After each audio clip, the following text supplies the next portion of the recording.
Buenos días amigos, nuevamente su servidor Benjamín Orozco, feliz de estar con ustedes esta mañana fría, disfrutando de nuestros temas penal fiscales y tratando de conseguir pues que se lleven ustedes algo interesante para que puedan reflexionarlo en su vida profesional y aplicar algunos conceptos, algunas ideas que a nosotros se nos ocurren. Como siempre lo he dicho, la interacción es fundamental entre nosotros. Si ustedes nos hacen preguntas, se los voy a agradecer mucho. Siempre estoy dispuesto a contestarlas todas y eso nutre, por supuesto, mucho la conversación y nos hace aprender a todos, porque además, pues, el que más aprende siempre es el profesor y el profesor aprende con las preguntas de sus alumnos, porque todas son interesantes. A mí me gusta mucho reflexionar en los puntos de vista que tiene quien me escucha, porque eso me hace pensar en escenarios diferentes que pueden ocurrir y desde luego pues propicia el adentrarnos más en los temas, ¿no? Mis opiniones pues son mías y sin duda todas ellas son cuestionables porque habrá quien piense diferente y pueda darnos puntos de vista que sean muy interesantes y que nos ayuden a todos en el objetivo común. El día de hoy vamos a hablar del delito de encubrimiento fiscal y el lavado de dinero. Es un tema que por mucho tiempo me ha parecido a mí muy interesante porque tenemos un artículo que es el 96 en el Código Fiscal de la Federación que habla del encubrimiento, pero a su vez tenemos el Código Penal Federal que también nos habla del encubrimiento. En el Código Penal hay dos artículos que se refieren a esto y es el artículo 400 y el artículo 400 bis del Código Penal Federal. Entonces, la idea, el propósito que tenemos nosotros es ver qué efectos tiene, qué situaciones pudieran generarse cuando en dos disposiciones de carácter federal, como son ambos códigos, existe tipificado, en esencia, un delito que nosotros consideramos se llama encubrimiento.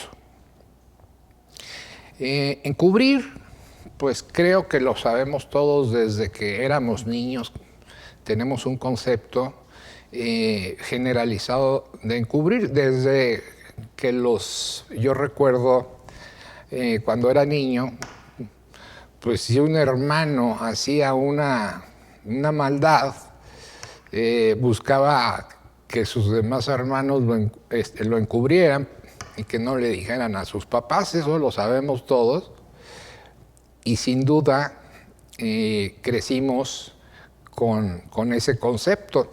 Y en esencia, pues el encubrimiento es eso.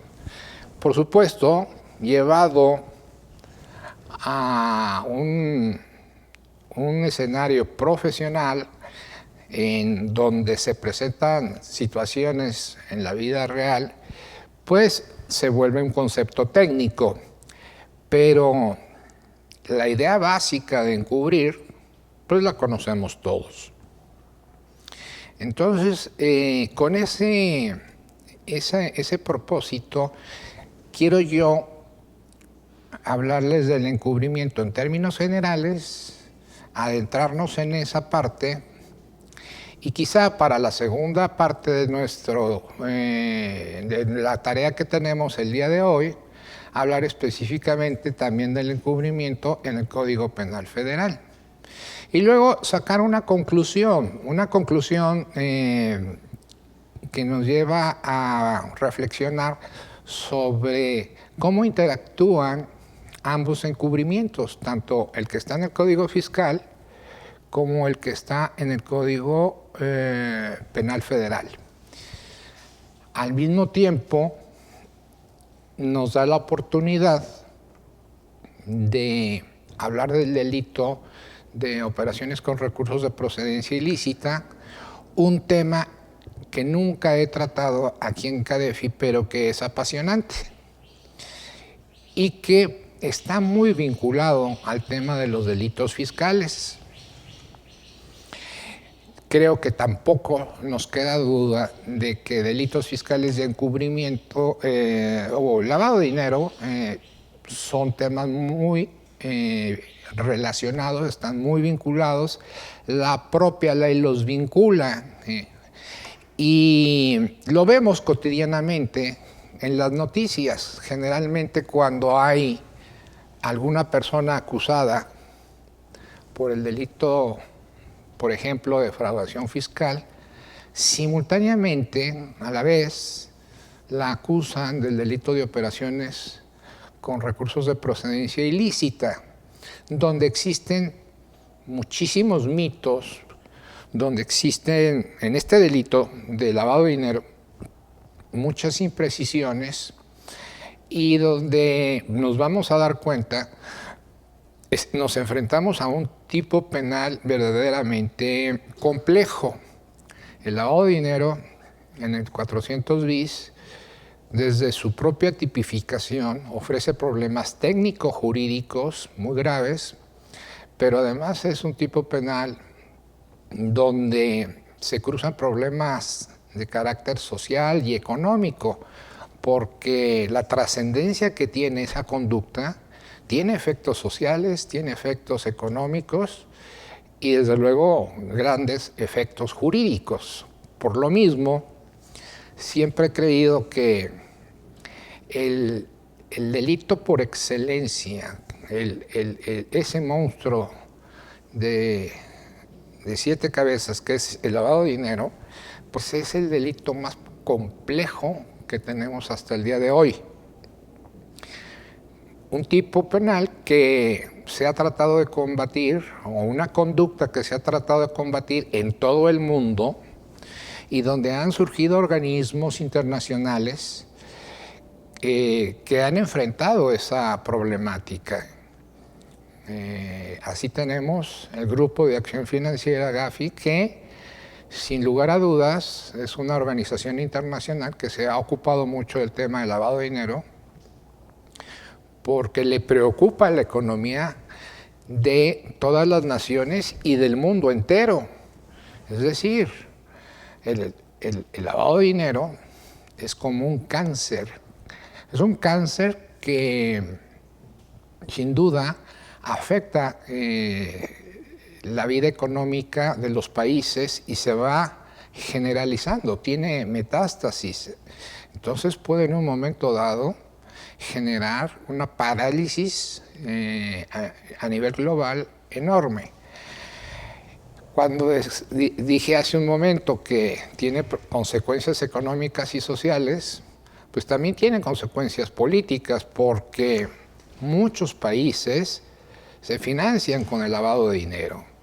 Entonces, de esta suerte, podríamos decir que hay inclusive gobiernos que fomentan este tipo de actividades.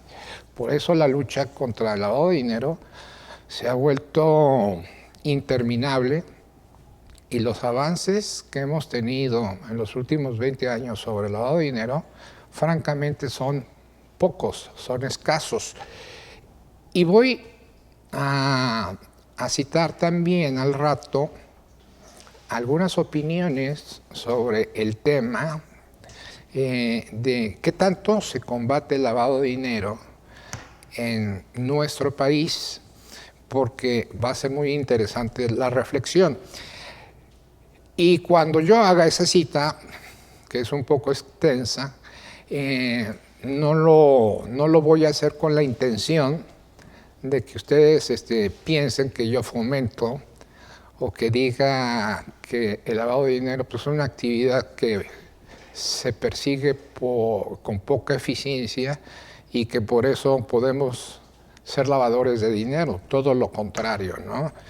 Pero sí, para conocer una realidad tenemos que empezar por reconocer qué tanto una realidad nociva, tenemos que empezar por reconocer qué tanto hemos avanzado en el combate a esa enfermedad. Cualquiera que sufre de un problema, pues busca saber primero cuál es el origen de su problema y combatirlo, y después pues saber qué tanto avanza en el combate a ese problema, a esa enfermedad. Entonces, por supuesto que me dará mucho gusto platicar con ustedes sobre el tema del lavado de dinero. Lo vamos a relacionar con el tema de encubrimiento fiscal, como dijimos, pero sin duda tenemos esta gran oportunidad de hablar del lavado de dinero. En otra ocasión podemos dedicarnos única y exclusivamente a hablar del lavado de dinero o lo que se llama operaciones con recursos de procedencia ilícita.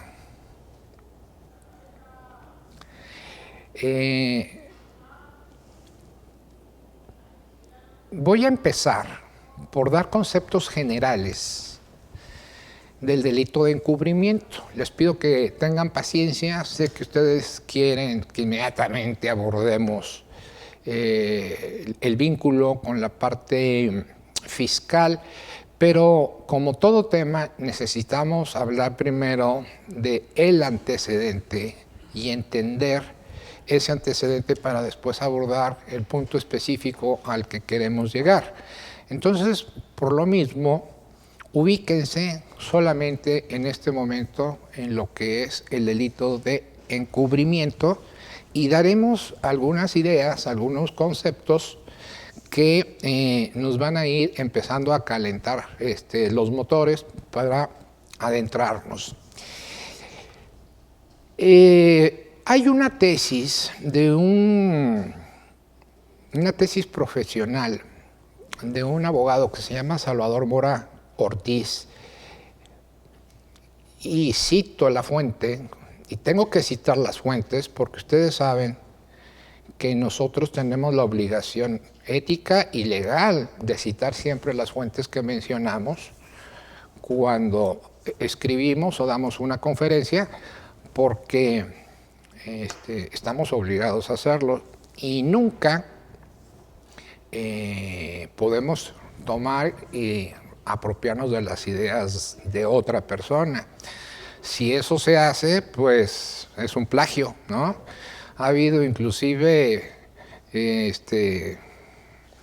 plagios de ideas que se han vuelto famosas. Recordarán ustedes que alguna vez algún expresidente de México le reclamaron mucho que su tesis profesional realizó un plagio de ideas porque tomó ideas de algún otro autor o de alguna otra tesis. Entonces en eso hay que ser muy cuidadoso y por eso cito mi fuente, es Mora Ortiz Salvador, en un estudio que se llama Estudio Dogmático del Delito de Encubrimiento y su diferencia con las formas de participación del sujeto activo en la comisión del delito. Esto fue editado por la Escuela Nacional de Estudios Profesionales Campus Aragón de la Universidad Nacional Autónoma de México, México DF 2001. Y así, el licenciado Salvador Mora nos recopila, y eso es lo que me interesó y me ahorró pues, la tarea de hacer la recopilación de algunas citas interesantes sobre diversos autores que expresamente se refieren al delito de encubrimiento. Para un mejor entendimiento, dice él, de nuestro tema, y aquí empiezo las citas que él hace, se considera necesario conocer diversas acepciones manejadas por tratadistas con relación al encubrimiento por lo que procederemos a dar algunas definiciones. Y así inicia él diciendo que gramaticalmente hablando, encubrir significa ocultar, tapar, es decir, colaborar. Y empieza citando a un célebre tratadista que es Eugenio Cuello Calón. Y él nos dice que el encubrimiento consiste en la ocultación de los culpables del delito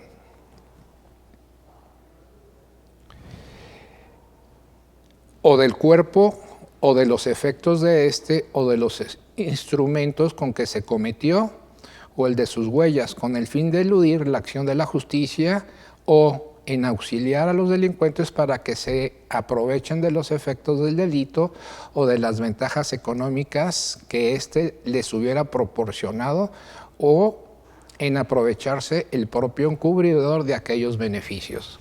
Esta es una definición muy amplia y que abarca enormes aspectos.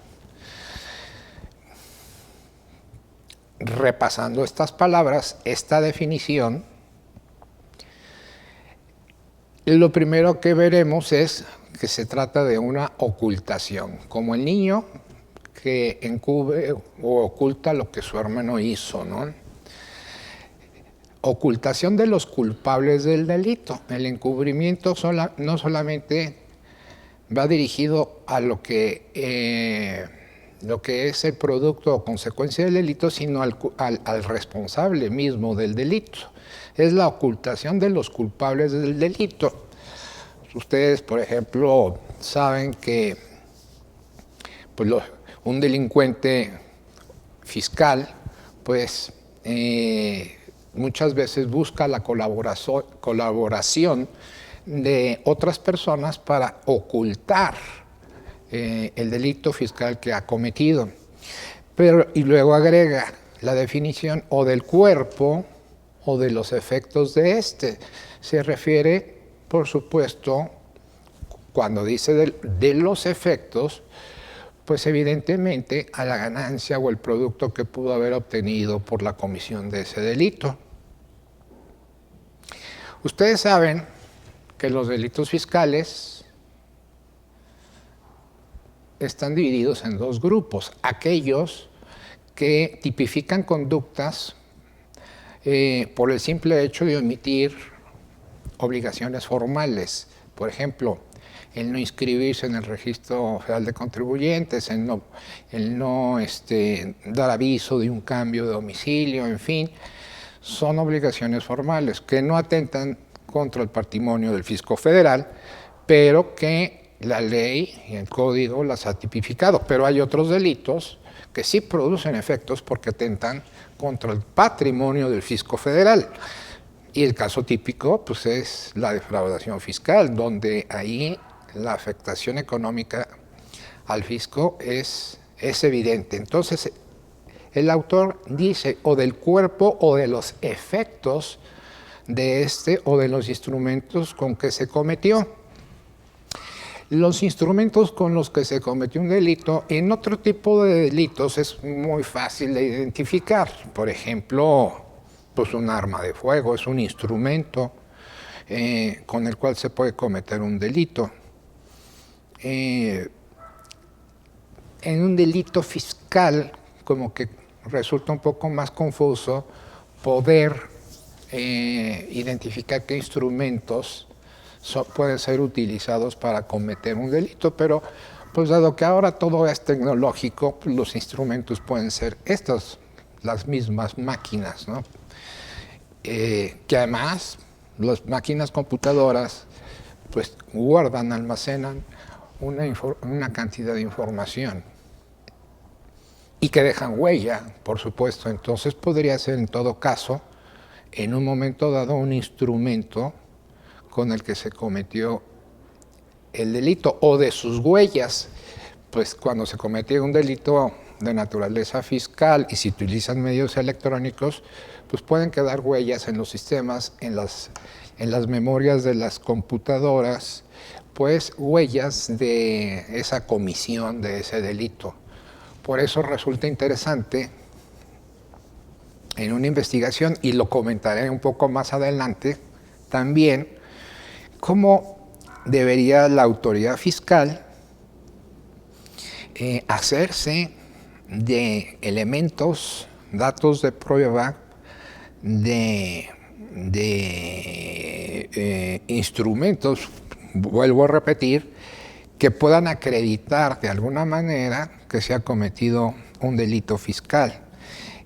Y por eso la información contenida en las máquinas es muy importante, y yo nunca he visto que la autoridad fiscal asegure máquinas computadoras en una investigación para poderse hacer de esas huellas y tomar esos instrumentos con los que se cometió un delito como evidencia suficiente para poder probar una acusación.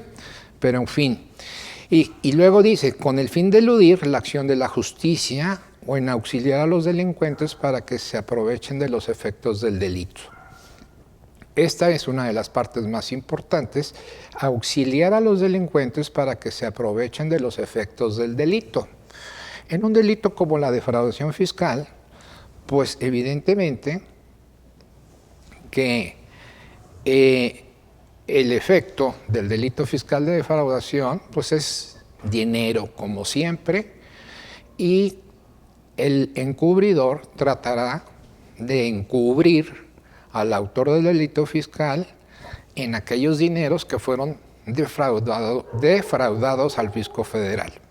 Y luego dice, o de las ventajas económicas que éste le hubiere proporcionado, o en aprovecharse el propio encubridor de aquellos beneficios.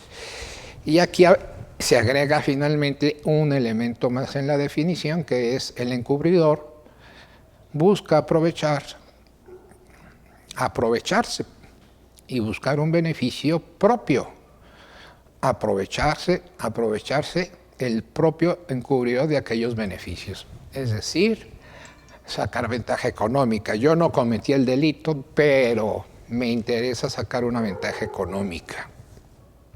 Eso, sin lugar a dudas, le da un carácter al encubridor adicional.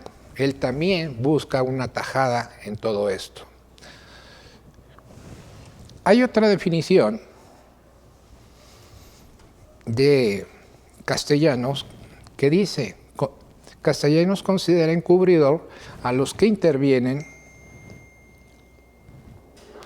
después de realizado el hecho punible para ayudar a los autores y cómplices a eludir la persecución de la justicia o asegurar al propio criminal.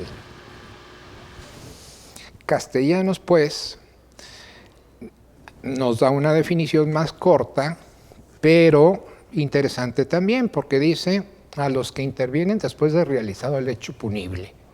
Es decir, el encubridor no realiza el hecho punible, el delito. Si hablamos de nuestros delitos, el encubridor no realiza la defraudación fiscal, que es el ejemplo que puse, sino el encubridor entra después. Considera encubridores a los que intervienen después de realizado el delito punible, la defraudación, para ayudar a los autores, es decir, para ayudar al defraudador fiscal y sus cómplices. Ahí pues puede entrar una serie de personas, todos aquellos que ayudan al defraudador fiscal. Generalmente, y ustedes lo saben, pues al contribuyente lo rodeamos siempre abogados y contadores, que somos profesionales que estamos ofreciendo nuestros servicios a los contribuyentes. Entonces, no solamente se encubre al autor, sino también se pueden cubrir los cómplices, abogados, contadores, en fin, a eludir la persecución de la justicia Y aquí cuando dice eludir la persecución de la justicia, mencionaríamos que sin lugar a dudas el delito de encubrimiento tiene como bien jurídico protegido la sana administración de justicia, es decir, se atenta contra la administración de justicia, porque el encubridor lo que busca es que la justicia no llegue a encontrar al autor del delito y recuperar los efectos del delito, y realiza una serie de conductas tendientes a evitar que las autoridades, como son las fiscalías y la propia autoridad jurisdiccional, pues lleguen hasta el autor del delito. Entonces, el encubridor tiene el propósito de eludir la persecución de las autoridades, ¿verdad?, de justicia, para que no lleguen al delincuente o para que no sean encontrados y asegurados los bienes producto del delito. Corta, pero interesante la cita que nos hace en este punto. Posteriormente, viene una cita más y es de Sebastián Soler. Dice, por su parte, Sebastián Soler en su obra Derecho Penal Argentino, y quiero decirles que los argentinos son muy buenos, la verdad tenemos muy buenos autores de derecho penal, en Argentina, en España, sin duda, los españoles, fíjense, los españoles son grandes productores de dogmática, de doctrina en materia penal. Ellos son amantes y admiradores de los alemanes. Los alemanes, los abogados alemanes, la doctrina alemana penal ha sido muy rica y ellos han generado inclusive corrientes muy importantes dentro del derecho penal. Los españoles han logrado en muchas ocasiones traducir y hacer propios muchos conceptos de derecho penal, y entonces pues, los españoles admiran a los alemanes. Pero en América nosotros somos admiradores de la labor dogmática que realizan los españoles, y ya además en nuestro propio idioma, que es el castellano, el español, los argentinos han sido muy buenos productores también, con muy destacados penalistas en la doctrina, que también han aportado mucho. Vienen autores colombianos interesantísimos también, tenemos autores peruanos, venezolanos, en fin. Quizá los que estamos un poquito más atrás somos los autores mexicanos, donde la doctrina mexicana y sobre todo la doctrina mexicana en materia de derecho penal ha sido pobre, y en materia de derecho penal fiscal pues es más pobre todavía. Ahí es un pecado que nosotros debemos de reconocer como abogados en México, de que, en el sentido de que tomamos las ideas, pero pocas veces producimos buenas ideas. Hay autores y hay excepciones en México de autores interesantes en derecho penal fiscal, pero son muy pocos, y la verdad creo que si algún abogado me está escuchando y le gustan estos temas, pues yo lo invito a que escriba y aporte ideas al foro, a la dogmática mexicana, para contribuir a estos temas. Entonces, decía yo, Sebastián Soler, en su obra Derecho Penal Argentino, comenta que en general debe observarse que el delito de encubrimiento, según se ha dicho, es una ofensa a la administración de justicia. Consiste en trabar o entorpecer esa acción por Entremetimiento, no sé por qué buscó esa palabra, pero ahí está, entremetimiento. Es decir, el concepto básico de esta definición es que es una ofensa a la administración de justicia, ¿no?